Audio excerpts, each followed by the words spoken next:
An historic mining district in central Idaho could soon become home to one of the largest active gold, silver, and antimony mines in the United States. U.S. Forest Service is expected to decide whether the controversial project can go forward by the end of the year. As the mining company awaits that decision, its CEO sat down with Abby Davis to explain why they want to remine the area and how they believe it will help keep the country safe again. Throughout Idaho's diverse landscapes, there's a gold mine of crucial minerals. Idaho has a pretty unique and a very complicated geologic history. A fact Boise-based company Perpetua Resources knows well. It has its sights set on revitalizing central Idaho's historic Stibnite mining district near McCall and Yellow Pine. In terms of production, this would be one of the largest gold-producing mines in the United States. CEO John Cherry says they want to develop an open-pit mining operation not only for gold, but for silver and another rare element, antimony. The military uses it in a lot of munition products, primers, munitions, things like that. But a much broader use includes flame retardants, night vision goggles, semiconductors. And Stibnite Mining District is the only site in the U.S. with military-grade antimony readily available. And that basically means high quality. Virginia Gillerman. If you look on this face here, you can see these sort of bladed, silvery, reflective minerals. That's the stibnite. Is a geologist with the Idaho Geological Survey. Stibnite, as proposed as a potential new mine, is a gold project, no doubt about that.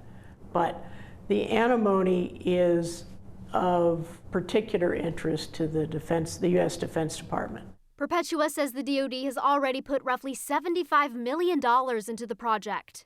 A U.S. Army spokesperson said in an email developing domestic sources for antimony would strengthen our supply chain resilience, which is essential for national security. There's deposits elsewhere with friendly countries, but the big ones are not in countries that are currently our best buddies. The world market for antimony is really getting tightened up because of controls being put in place by China right now.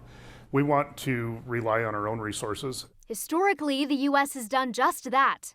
This project has been around in different forms for many years, including 20th century wartime. The U.S. military and their contractors came in and mined this site for antimony and tungsten, and it supplied about 90% of those critical minerals and metals for the war effort during both World War II and the Korean War. How did you feel when you heard that Perpetua was potentially going to be mining that area again? I wasn't surprised. Minerals are where you find them, and so you can't just say, oh, we're not going to mine it here. It's just a not in my backyard thing.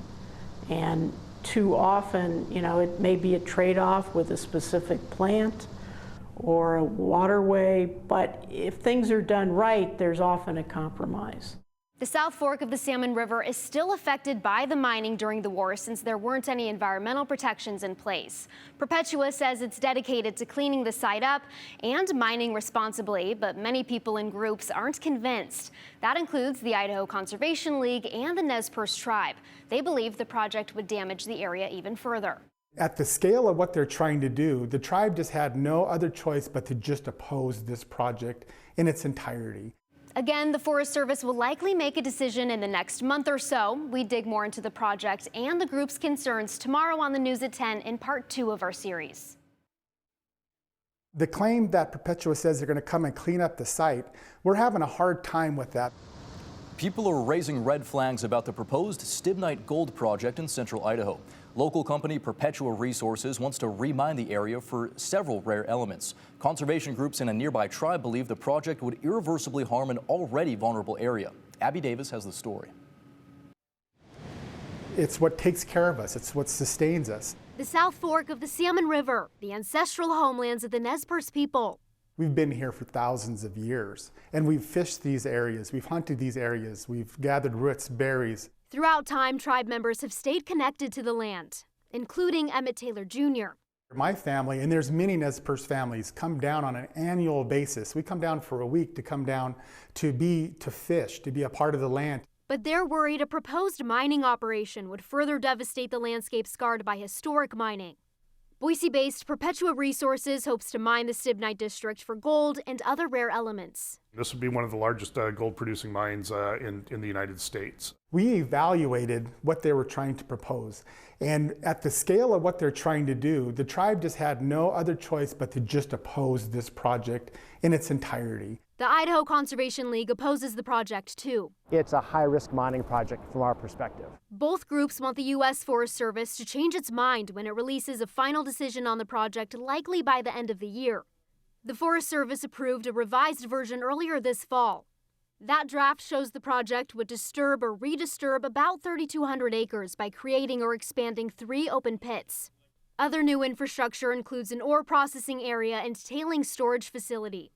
John Robison with the ICL says the mine would pollute the waterway. We're going to look at high levels of arsenic and sediment and temperatures that are really going to create a permanent pollution problem in the very headwaters of the South Fork Salmon River watershed. And the impacts that are going to happen to the landscape up there could be detrimental to ESA-listed endangered species, Chinook salmon, bull trout. If those resources aren't available, Taylor Jr. says their 1855 treaty rights to fish, hunt, and gather in the area would be violated. What would you say to people who are really concerned and they just vehemently don't want the project? We all use in our society, we all use and need these metals and minerals every single day of our lives, so they have to be produced somewhere. The key is that they need to be mined in a responsible way. The plan has several phases, including 3 years of construction and 15 years of mining and ore processing. Perpetua CEO John Cherry says they'd reroute the East Fork of the Salmon River through a mile-long tunnel. The purpose is to keep clean water clean and reestablish fish passage past the Yellow Pine Pit where they can't currently get past right now.